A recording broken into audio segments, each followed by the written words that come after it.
Ceci est une émission publicitaire payée par Communication Nouvelle Vision. Partout, il y a des gens à connaître. Ils sont des bâtisseurs qui ont défié les obstacles, gravi les échelons, surmonté leurs craintes. Ils ont de l'intuition, du courage, un sens de l'équilibre, une équipe bien rodée. Et chacun d'eux a son histoire de succès.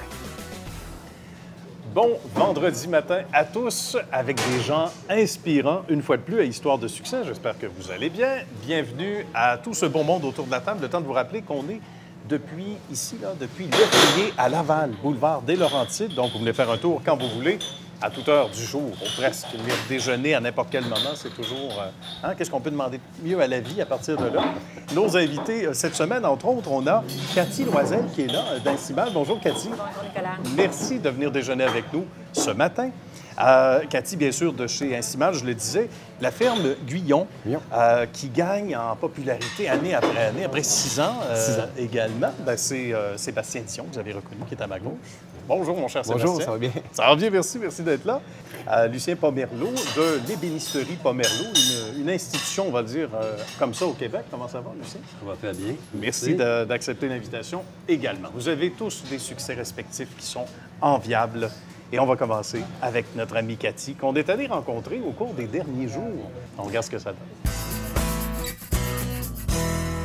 Cathy nous reçoit dans son royaume, et c'est un beau royaume. Comment ça va, Cathy? Ça va bien, Nicolas? On va parler d'Incimal, l'initiative des parents en 1993. Comment la belle idée est née?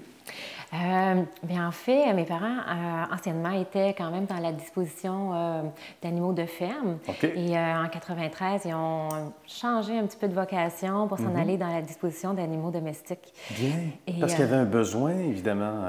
Bien, ça n'existait pas avant 1993. La crémation pour animaux n'existait pas au Québec. OK. Alors, ils ont fait leur devoir, sont allés chercher la technologie et l'information. Et en 93, Incimal a vu le jour. Et c'est nécessaire parce que, évidemment, ces petites bêtes-là, ou grosses bêtes-là, parce qu'il y a des chevaux, il y a toutes sortes évidemment, de belles bêtes, on s'y attache, ils font partie de la famille, c'est pas exagéré. Donc, ces bêtes-là marquent notre vie, des amis, des confidents, fidèles comme rares les humains le sont. Donc, c'est normal qu'on leur offre une belle qualité, en quelque sorte. Une fin digne, on va dire comme ça. Ouais. Parce que oui, c'est nos compagnons de vie. Pour certains, c'est leurs enfants. Oui, c'est nos petits bébés. Tout à fait. Puis, dans le fond, c'est que le service est surtout offert via les établissements vétérinaires. Bien. Et quand les gens arrivent au moment où l'animal décède, bien, ils ont le choix de différents services. Alors, ils peuvent opter, bien sûr, il y a la méthode pour les gens qui ne veulent pas avoir les cendres de leur animal, il y a la crémation commune qui va être offerte par le vétérinaire. Mais pour ceux qui veulent avoir les cendres de leur animal dans une urne, ça va être le service de crémation privée. Bien. Alors, c'est ce service-ci vraiment, quand on dit là, ramener l'animal à la maison, pour le revoir, alors ça va être le service de crémation privée qui peut être offert là, via les établissements vétérinaires à travers la province du Québec. Bien. Alors, on couvre vraiment les principales villes du Québec et aussi des régions éloignées, dont le Saguenay, Lac-Saint-Jean, la Abitibi-Témiscamingue et le bas du fleuve. Bien. Donc, de partout, parce que vous êtes situé, il faut le dire, à Berthierville, donc Berthier, dans un coin qu'on connaît bien, qui est dans le cœur, en quelque sorte, de bien des gens aussi du Québec, parce que facile d'accès par les principales voies. On va parler du fait aussi que physiquement, vous accueillez les gens aussi. Et ça, là aussi, ça apporte une vocation et un aspect unique de votre établissement ici. C'est assez particulier. Bien, c'est que le troisième service, la crémation assistée. Qui est assisté veut dire que le propriétaire accompagne son animal à travers les différentes étapes d'incinération. Alors, ils peuvent être présents le jour du service. Et à ce moment-là, je ne dirais pas qu'il y a une petite cérémonie, mais il y a une petite exposition de l'animal avant. Mais ce n'est rien de religieux. C'est vraiment la personne qui voit son animal avant et qui fait ses derniers adieux. Et nous, on les accompagne à travers les différentes étapes tout au long de leur passage ici. Bien. Et quand ils repartent, puis ici, c'est le salon là, où ils vont attendre. Quand ils repartent, ils vont repartir avec l'urne de leur animal. Bien. On va parler de l'entreprise. On parlait justement des origines, de ce qui nous amène ici. Oui. La passion des enfants dont vous faites partie, parce que là, c'est les enfants qui ont pris la relève en 93 et aujourd'hui. Là. Oui, pendant plusieurs années, mes parents ils ont eu le flambeau. Là, depuis, nous, ça fait les enfants. On est 3 enfants. Bien. Alors, Cathy, André Junior et Nancy. Et les 3 enfants travaillent pour la compagnie. On a différentes fonctions, bien sûr. OK, oui. Et depuis, ça fait plusieurs années, comme je dis, qu'on travaille pour la compagnie. Et maintenant, depuis vraiment 2 ans, là, on a repris la relève familiale. Puis on est fiers là, de continuer à perpétuer notre service. Parce que c'est pas toujours, et on le dit souvent à l'émission, c'est pas toujours une garantie quand les parents ou l'un des 2 parents, peu importe, démarre une entreprise, la tient à bout de bras et l'amène au succès que les enfants suivent. Est-ce que chez vous, est-ce que pour Cathy, toute petite, elle savait qu'elle voulait continuer? Non, Cathy voulait aller en mode quand elle était petite. Ah oui, bon, bien, un n'empêche pas l'autre. C'est juste qu'elle prendrait un agenda double. Mais non, j'ai fait mes études en commercialisation et vraiment publicité, marketing, c'est vraiment moi ma fonction principale aujourd'hui. Et mon petit côté mode, c'est quand que je fais mes petites collections d'urnes, je m'assure d'avoir des beaux éléments là, au goût du jour. Et on y arrive justement en conclusion parce qu'on le disait, malgré justement cette tristesse-là, il y a évidemment ce souvenir qu'on veut garder de l'animal, et ça n'a pas besoin d'être trop gris, trop sobre. Il y a des urnes qui sont colorées, il y a des bornes fontaines, c'est tellement symbolique, un pitou, j'imagine, et d'autres pour les chats, peu importe l'animal. Donc, ça aussi, c'est le côté artistique que vous avez, qui ressort beaucoup. Nous, c'est qu'est-ce qu'on veut vraiment développer. On se démarque vraiment par nos produits commémoratifs. Alors, on veut vraiment offrir une gamme actuelle à nos clients. Tu sais, les gens disent souvent, en parlant de la crémation, c'est morbide. Bon, nous, on veut quelque chose de joyeux qui rappelle leur animal, qui peut les faire sourire. Alors, la couleur, pour nous, est très importante. Les éléments, les urnes puis les montages avec les photos sont très aussi appréciés avec les clients parce que ça ne devient pas juste un contenant. Oui, c'est ça. Mais c'est un cadre avec la photo de l'animal. Fait qu'en même temps, ça rappelle un souvenir précis. Bien. Et ça peut être aussi paradoxal que ça puisse paraître, justement, un objet qui peut être un peu plus joyeux parce que l'animal en soi, je pense surtout aux chiens, etc., sont avant tout des petites bêtes joyeuses qui nous ont amené beaucoup de joie. Tout à fait. C'est tout à fait exceptionnel et bravo, en tout cas, au nom de la belle équipe d'Histoire de succès, Cathy, de faire l'émission. Merci. Ce matin, ça a été un grand bonheur. On va saluer toute la famille et inviter les gens aussi à aller faire un tour sur votre site web, dont on peut rappeler l'adresse. Oui, le site web qui est fantastique, c'est le www.instimal.com. On va retrouver toute l'information concernant les services que le consommateur a besoin de savoir par rapport à tout le détail des services. Et aussi pour les produits, c'est comme une petite boutique virtuelle que les gens peuvent tout voir la gamme disponible, dont les urnes et reliquats, les empreintes de pattes souvenirs qui sont très en demande, et aussi les bijoux commémoratifs. Merci beaucoup, Cathy. Salutations aux autres membres de la famille également. Oui, merci Nicolas. À bientôt. Bye-bye. C'était fort intéressant, Cathy. Et ça a inspiré d'ailleurs Sébastien pour une première question. Oui, j'ai une question qui me brûle les lèvres. Ça a commencé depuis plusieurs années, 23 ans. C'est toi qui prends le relève à ce moment-là des compagnies. Oui, tout à fait. On a 3 enfants qui reprenons la relève. Je sais que c'est rare, mais les 3 enfants sont vraiment impliqués. Puis pour nous, c'est vraiment un sentiment de fierté de pouvoir perpétuer ce que nos parents ont fondé, mais de l'amener à avec notre vision. De continuer avec notre vision, ça c'est vraiment intéressant de mettre le service, de le rendre actuel en 2016 avec la clientèle qui évolue constamment et d'évoluer à travers ça. Pour nous, c'est vraiment une fierté de réussir à ce niveau-là. Puis un qui comprend bien, parce que vous avez ça en commun aussi, des entreprises familiales, c'est notre ami Lucien, donc qui à son tour va poser sa question pour Cathy. OK. Moi, mettons, j'ai un animal. J'aimerais être sûr que mon animal va retourner avec tous les souhaits que je voudrais. Est-ce que c'est possible? Bien, tout à fait. En fait, c'est bien de savoir qu'on peut... il y a 2 façons de faire affaire avec le service. Si jamais votre animal décéderait en clinique vétérinaire, à ce moment-là, le vétérinaire est en mesure de vous offrir le service. Si vous, pour être assuré, vous avez besoin de nous contacter, vous pouvez nous contacter et on va être là pour vous soutenir, puis vous accompagner aussi à travers les étapes, vous les expliquer. Si jamais vous êtes dans le coin et vous voulez venir nous le porter parce que votre animal est décédé à la maison, bien, on peut prendre un rendez-vous et vous pouvez venir aussi. Là, on se transporte du côté de la famille Pomerleau, dont Lucie est avec nous, évidemment, et une riche histoire là aussi. On vous invite à regarder le reportage qu'on a fait chez M. Pomerleau ces derniers jours. Une autre belle histoire de famille. Vous allez tomber en amour avec les gens ici d'ébénisterie Pomerleau. Lucien et France, comment ça va? Ça va très bien, merci. Toujours bien. Bon, bien merci de nous recevoir. On est à Saint-Roch de la Chigan. C'est un beau coin de pays qu'on doit découvrir parce qu'on le disait tantôt avant d'aller en onde, souvent on passe devant, mais on n'arrête pas. Mais là, vous allez tout comprendre à la maison. Il y a de bien bonnes raisons d'arrêter, et surtout ici chez ébénisterie Pomerleau. On va parler de l'histoire et ça commence avec Rosaire. Ça commence avec Rosaire, sa première atelier Oui.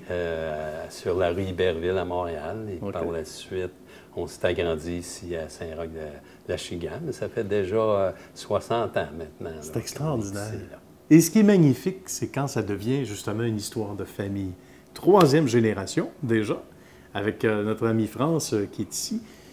Comment tout ça a commencé? Parce que c'était pas, évidemment, les mêmes, à la fois les mêmes outils, les mêmes matériaux, les mêmes besoins à l'époque avec Rosaire, là, pour boucler la boucle pour tout de suite, avec les tout débuts de l'entreprise. C'était différent, c'est sûr, au point de vue travail. Oui. Mais par contre, le plaisir était là pareil, puis on aimait faire des armoires de cuisine. Bien. Et des salles de bain, ça a toujours été notre chef-d'œuvre, nos choses qu'on aime faire. Puis il y a de la progression à travers les années. Il y a la 2e génération qui a suivi. Et comment s'est passée justement cette passation de pouvoir ou de passion, on va le dire? Oui, cette passion-là nous a été donnée par nos parents, notre père, qui a su nous transférer l'amour du bois.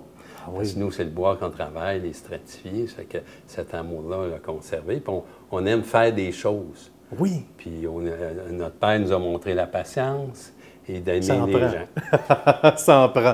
Le bois, tout ce qui est vivant, le bois et les gens aussi, c'est vrai. Ça aussi, c'est important. Puis vous êtes dans un domaine, dans les deux sens du terme, très chaleureux. Et ça, c'est important aussi dans les valeurs familiales. France, ça aussi, ça a été bien légué.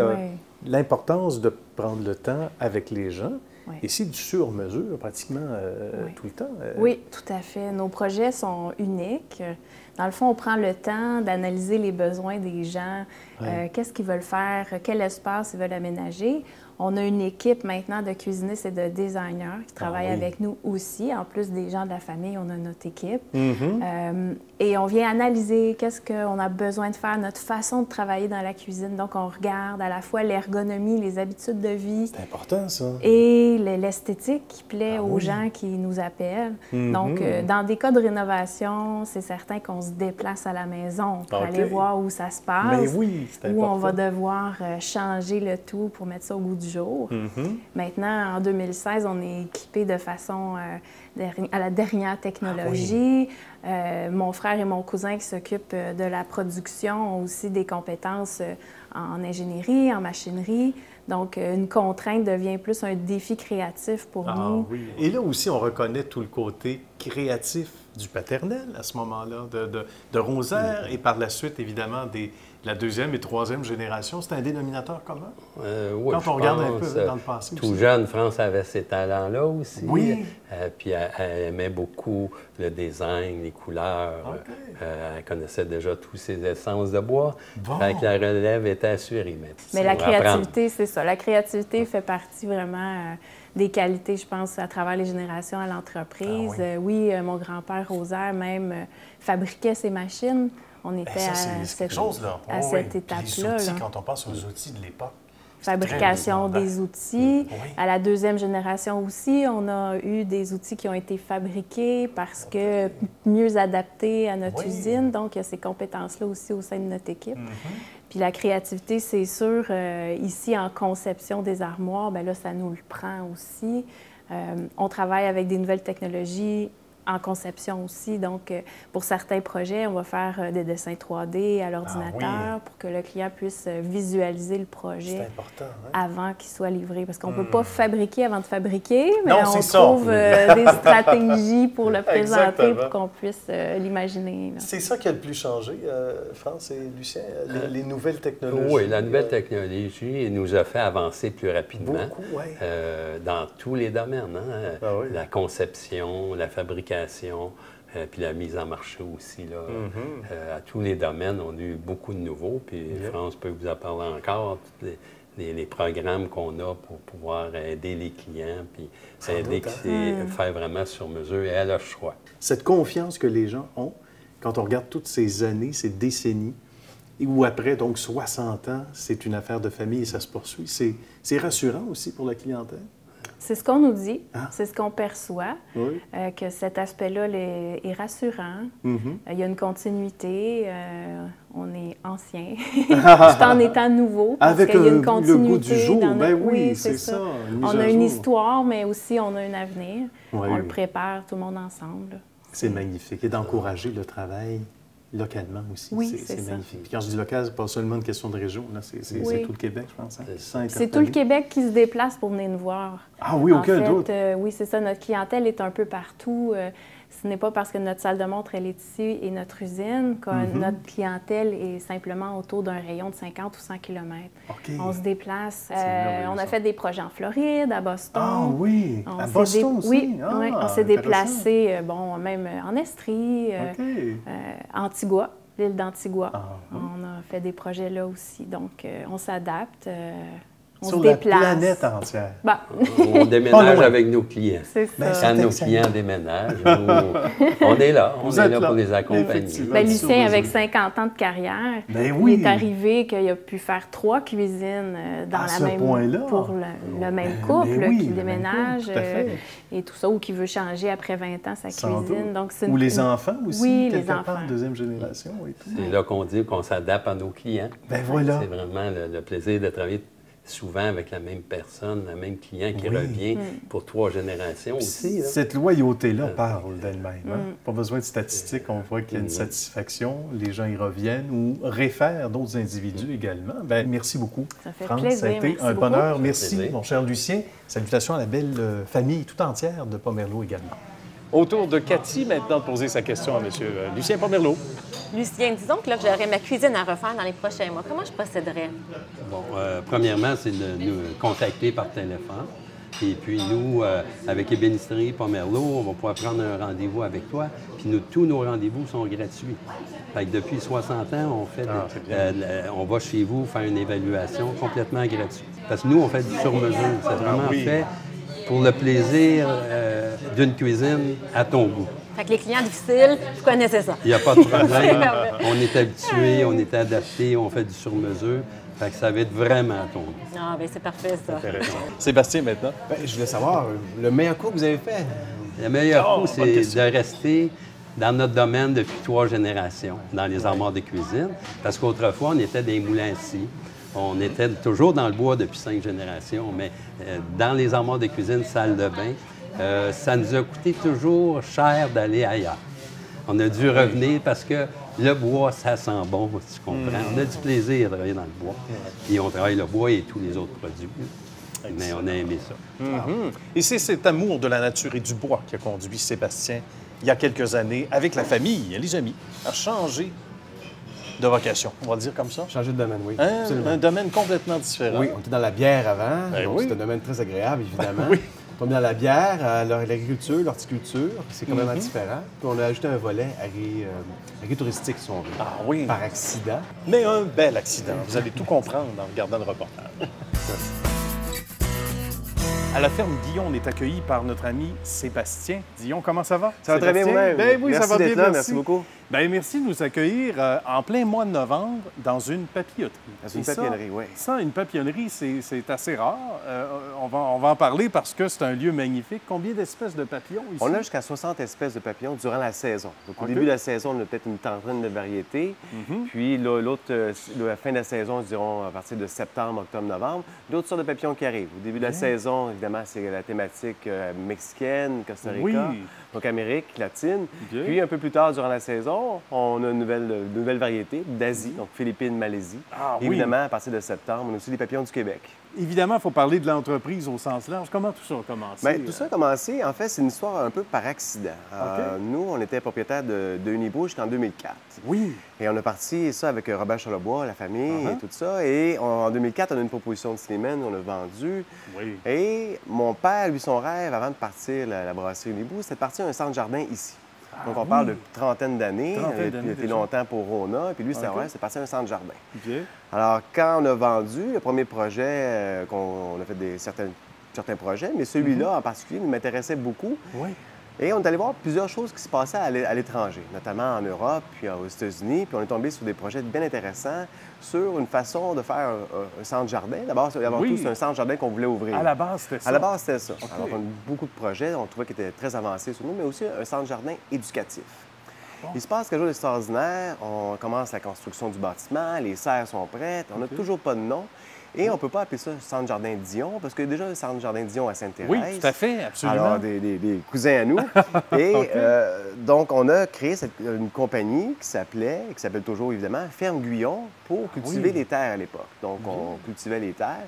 Et quand on a parti le projet, on cherchait un nom, parce que c'est un centre-jardin, oui, mais éducatif. Bon, c'était pas évident. Le bâtiment est prêt, le public attend. On ouvre ce nom de Ferme Guyon. Ça a été un peu par accident. Alors, les gens rentraient à la ferme, si on veut, puis les gens, ils disaient, bon, bien, c'est magnifique, il y a des plantes, il y a des arbres, tout ça, mais c'est une ferme. Sont vos vaches, sont vos cochons. Alors, ça a commencé comme ça. Ils sont bien cachés. Ils sont bien cachés, effectivement.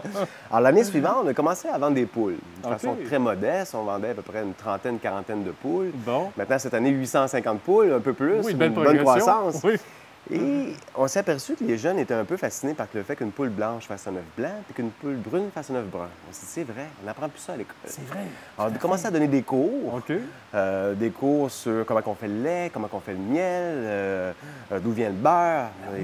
Donc, on a commencé à faire des cours comme ça. Il y avait un intérêt instantané pour ça. Ah oui, un peu comme l'histoire. Hein? On enseigne de moins en moins, mais il y a une fascination. Oui, on revient à la base, si on veut. Tant mieux. Et comme on n'est pas loin de Montréal, on a beaucoup de groupes scolaires de Montréal, de la Rive-Sud au complet. On a 107 groupes scolaires qui viennent cette année. Bravo! Ils repartent avec un petit diplôme du petit fermier Guyon parce qu'ils ont suivi un cours. Ah, ben voilà. Première année, on fait ça. En première année, ils arrivent vers 10 heures, passent un atelier d'environ d'1 heure, passent un certain temps avec nos amis, les animaux, évidemment. Oui. Et il manque un petit bloc. Alors, on cherche un peu ce qu'on peut faire pour les animer pour l'après-midi, si on veut. Alors, je suis avec ma fille, une belle anecdote que je vous conte. Je suis avec ma fille, on va au jardin botanique le printemps d'avant.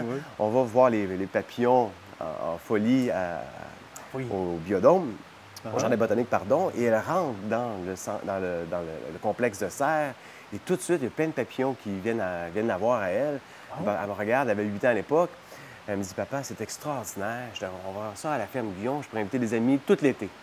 Oh! Alors, il n'en fallait pas plus pour que papa soit... effectivement. Grâce à Marie-Frédéric, on a commencé ce projet-là d'avoir une papillonnerie. Donc, on est dans une volière d'environ 2000 pieds carrés. Alors, c'est confiné. Donc, c'est un permis d'importation qu'on a pour les papillons à l'étranger. D'accord. Tout ça. Et ce que je ne vous ai pas dit encore, c'est que tout ce qu'on fait à la ferme, c'est biologique et écologique. Bien. Donc on n'utilise pas de pesticides ni d'insecticides. Évidemment, si on faisait ça, les papillons, ils disparaîtraient du jour au lendemain. Oui, ne survivraient pas. Donc, on a des insectes prédateurs qu'on appelle qui viennent protéger les plants, qui viennent de le protéger. Donc, on a vraiment un souci écologique. Ah, tout à fait. Donc, la papillonnerie, c'est un peu par accident, ce qui fait en sorte que cette année, on va avoir 50 000 visiteurs qui viennent voir la ferme pédagogique et la papillonnerie, soit en forme de groupe scolaire, de groupe d'adultes ou individuels les fins de semaine. Bien. Et beaucoup de produits, donc on dit évidemment, ils sont tous écologiques, bio, etc., mais des produits aussi d'ici. Et ça, c'est important dans la philosophie de base. C'est ça. Donc, on produit sur place, on fait des tomates, on fait des légumes en champ, on fait beaucoup de choses. Mais ce qu'on n'est pas capable de faire, donc on travaille des fermiers régionaux à l'intérieur de 100 à 150 km.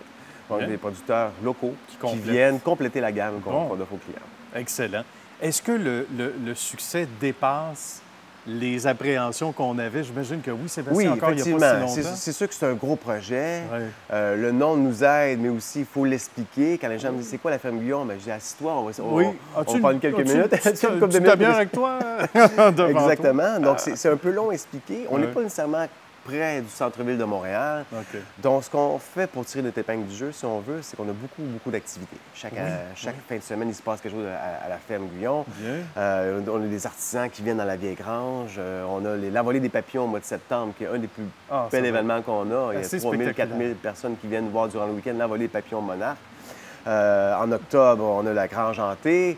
Donc, on a toujours des activités un peu comme ça. On a le vrai Père Noël qui vient en décembre. Donc, à chaque fois, les gens qui viennent à la ferme, il y a toujours une surprise qui les attend. Des thématiques qui se suivent, tricotées, serrées. C'est ça. Qu'est-ce qui nous rend le plus heureux, Sébastien? Parce que visiblement, vous êtes un homme heureux, bien entouré de bon monde aussi. Ça fait vivre plusieurs familles ici. Oui, on a quand même 35 employés. On monte jusqu'à 50 durant la saison. Bien. Effectivement, ma plus grande fierté, ma plus grande réalisation, c'est ça, c'est que c'est un monde complètement différent. C'est un univers différent. Ce n'est pas qu'un centre-jardin, ce n'est pas qu'un seul marché fermier. Donc, les gens peuvent passer plusieurs heures avec nous. On est très contents de les accueillir du matin jusqu'à l'après-midi. Donc, ça, on est quand même assez fiers parce que c'est quelque chose qui est unique, je pense, qui est vraiment unique. C'est presque un centre détente aussi. Il manque juste un petit spa. On est en train de donner des idées. Ça pourrait être ça. Hein? On va breveter l'idée. Alors. Sébastien, ça a été un bon C'est moi qui vous remercie. Merci beaucoup. Merci, bienvenue à la ferme. Je sens qu'on va revenir faire un tour. En tout cas, vous êtes invité à la maison à venir faire un tour, voir Sébastien sur l'équipe. Merci beaucoup. Merci. Merci. C'est au tour d'abord de Lucien, de poser sa question à Sébastien. J'aimerais, Sébastien, savoir c'est quoi l'amour de la ferme et c'est quoi l'amour du public que tu as eu en travaillant dans ce domaine-là? Bien, c'est une excellente question, parce qu'avant, effectivement, on était dans la bière, puis on faisait de la bière qu'on revendait aux épiceries, puis eux revendaient à des clients. Donc, le contact, le client était beaucoup plus loin. Avant qu'on ait du feedback en bon français, si la bière, ils aimaient, c'était long. On a une clientèle, puis on a une réaction directe. C'est vraiment très, très différent. Puis il y a beaucoup de suggestions, comme je disais, beaucoup d'idées qui sont données des clients. Ils nous demandaient « Ah, pourquoi vous ne faites pas des fruits et légumes? Vous avez la place? » et tout ça. Puis oui, mais on a commencé à en faire. Donc, toutes ces idées-là viennent du contact directement avec le public, c'est certain. C'est extraordinaire. Hein? Ça a fait comme on disait, des petits tout à l'heure. Maintenant, Cathy, une question pour Sébastien. C'est vraiment différents domaines. Bien souvent, on connaît la ferme, mais là, c'est une ferme. Il y a aussi les arbustes et il y a le volet des papillons. Oui. Comment est venue l'idée de tout mélanger? On voulait un centre-jardin ou une ferme éducative. On peut les passer 1 heure ou 2 au moins. Puis il y a des gens qui passent la journée avec nous. Ah oui. Alors, on a beaucoup d'activités. La chance qu'on a, c'est qu'on a une bonne équipe, parce que comme c'est beaucoup d'activités, on ne peut pas tout faire. Et on a une boulangerie maintenant, on a Fromage à Toiteux qui peut installer avec nous directement à la ferme. On a boulanger qui fait son pain sur place. Donc, beaucoup d'activités. Et on a aussi un volet éducatif. Donc, on montre aux gens comment on fait le pain, comment on fait le miel, comment on fait le lait. Donc, beaucoup d'activités éducatives qui complètent un peu plus que le centre-jardin, en fait. Le site web de la ferme Guyon, mon cher Sébastien. Oui, c'est facile, fermeguyon.com. Très bien, pour tous les détails. Pour Incimal, ma chère Cathy. Oui, on a un fabuleux site web qui est le www.incimal.com. Je vous invite à aller le visiter. Bien. Et finalement, vous l'aurez deviné, c'était prévisible. Je pose la même question à notre ami Lucien Pomerleau. Oui, allez chez Bénisterie Pomerleau et vous allez nous trouver avec notre site Internet, avec des belles photos de cuisine et de belles choses spéciales. Et là aussi, ça nous met en appétit. Bien, merci à vous tous d'avoir été là. Je vous invite également, si vous avez envie de revoir cette émission, à vous diriger tout de suite à la course et passer des heures de plaisir sur cnv.ca/TV pour voir toutes les émissions de la série, celle de ce matin. Merci d'avoir été là et merci à vous tous. Merci, Nicolas. À la semaine prochaine. Au revoir.